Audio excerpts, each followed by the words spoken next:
Hi, my name's Carl Wetterquist. I grew up in Cassopolis, Michigan. I currently work at Georgetown University in their campus in Qatar.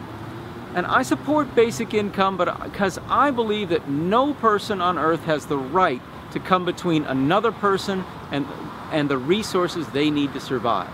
And that's what happens when we have private capital without paying a compensating basic income, is you take people and you give them, put them in a world where all of the natural resources have been made into someone else's private capital or public capital.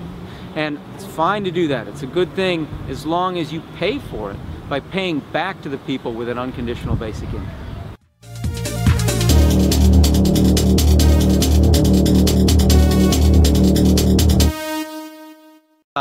Americans care about each other, and they care very much about freedom, and they need to come to realize that you don't have freedom without a basic income.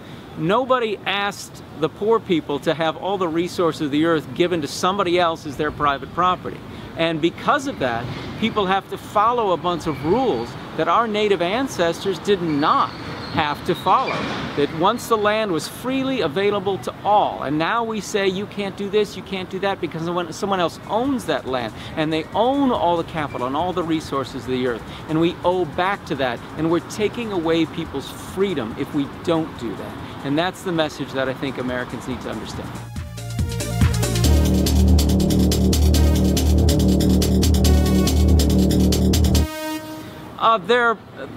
Unconditional basic income is one piece of the puzzle to build a truly free and democratic society. There is no freedom while you're forcing people to live in poverty.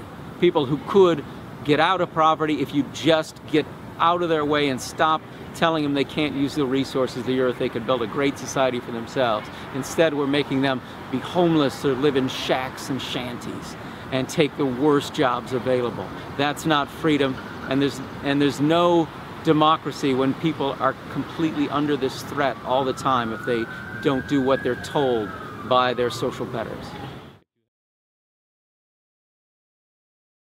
I want to see the introduction of an unconditional basic income before the end of the year. Okay then, you do it.